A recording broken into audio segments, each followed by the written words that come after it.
Hello everyone and welcome back to Spicy Veg Life. So today I'm doing a combination of things. This video, as you can tell by the title, is about reasons why you shouldn't be a school psychologist, because I already did reasons as to why you should. So if you want to skip to that part, I will leave the time right somewhere down here. For those of you here for Spicy Veg Life, I'm still going to be talking, but I'm going to do a little spice challenge while I'm at it. And I'm going to be doing a 5-minute spice challenge using this crushed pepper. So in this, there is the Reaper, Scorpion, Ghost, and Habanero peppers. And I've already opened this actually and added it on foods, but I haven't had it by itself yet. So while I am telling people reasons why not to be a school psychologist, I will be timing myself for at least 5 minutes after I ate these. So let's get started. All right, so I'm gonna take this out. And I'm just gonna put a little bit on my hands and eat some. And just so you know, I feel like it smells mostly like habanero peppers, but I mean, I guess it's, the first ingredient is habanero, then Ghost, Moruga, Scorpion, and then Carolina Reaper. It smells mostly like habanero. Alright, I'm only gonna put a little on my hand. So, this is how much I have. And I'm just gonna lick it. I'm just gonna lick it off my hand. And then I'll tell you guys the reasons. Let's see. Oh yeah. Oh, so good. Trying to find a timer. So, stopwatch. All right. I started it. So, reason number 1 why you shouldn't be a school psychologist. If you really want to work with students, then this might not be the job for you. Because yes, our whole purpose is to focus on students, but for example, if you're a teacher, you have your class and you're with those students every single day. If you even are a guidance counselor, then you will see the same students, you know, every day for however long. As a school psychologist, a lot of the time you're testing students and then they're leaving. Sometimes you have check-ins with students because it's in their IEP, but even then, it's usually like once every 2 weeks, or maybe once a week, depending on their needs. But you aren't spending a whole ton of time with students. And if that's something that you want to do, then school psych might not be for you. The second reason is you have to be comfortable with talking to people. So I feel like sometimes I can be pretty shy, and I don't like to talk on the phone. So what I did to prepare for that is I actually had research phone jobs where I have to call people, and I got used to it. So for me, it was the more I did it, the more comfortable I felt. But if you are someone and you're like, I absolutely do not want to talk to people, then again, this might not be the job for you. Okay, when you're testing students, you're talking to them, you have to talk to teachers, consult with teachers. You're kind of like the middleman in between everything. So you kind of want to make sure you're keeping the peace. Again, your main focus is the student, but you have to be able to work with a variety of people, from the parents, the student, the teacher, the principals, all of them. You have to be able to have those interpersonal skills, which is something you can definitely work on.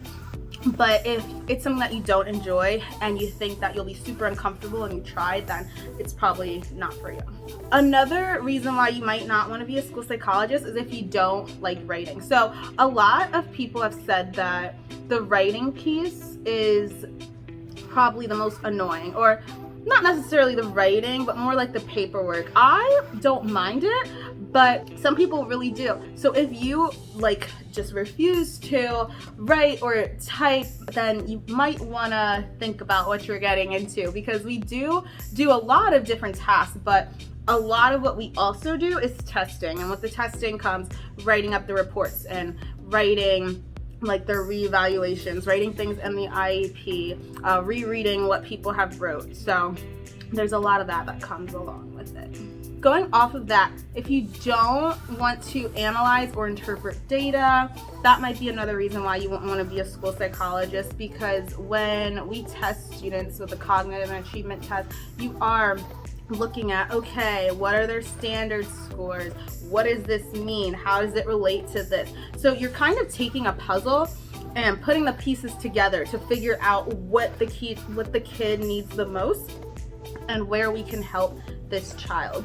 But if you don't have any interest in stats, you don't have to be great at stats. You just have to understand the stats that are being used in the testing that we do. But if you don't want to do any stats at all, that's something to consider if you were thinking of being a school psychologist. Going off of the first point I made, even though you're not working with students, you also have to like students and children, because we might not spend a lot of time with them, but honestly, the whole point of your job is to do the best that you can for these kids. So sometimes you might have to fight for them. Like, I know there were instances of school psychologists where the school wanted them to do something and that's not ethical. What they want them to do was not ethical, and that's a part of our job. So even though you might be scared to go against what this teacher, principal, whoever is saying, if you know it's not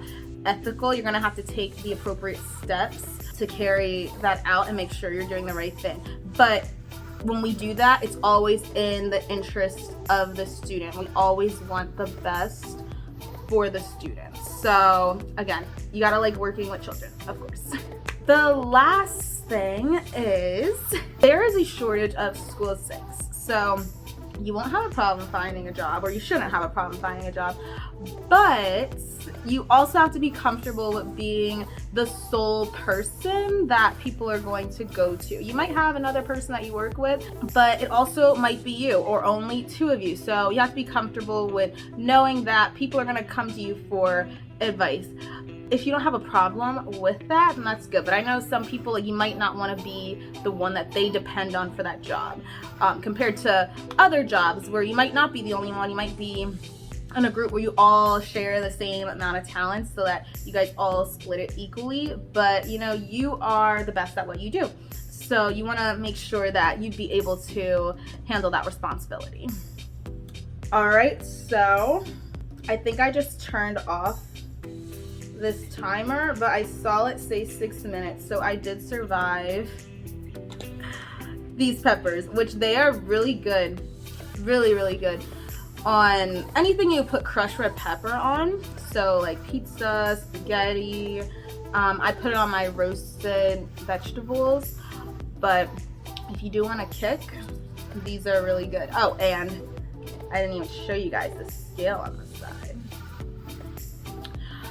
All right, but that's everything. I hope that I answered your questions. For if you're thinking about being a school psych, you have the reasons as to why you should be a school psychologist. But everything that I said is just something to consider if you're going into school psychology and you aren't sure. Of course, the job isn't for everyone, just like any job. But I thought that would be something to consider, that some people might find to be a negative. But if you have any other questions, let me know. And for those of you that were also here to watch me eat the spicy peppers, thank you so much. I hope you guys enjoyed, and I'll see you next time on Spicy Veg Life. Bye.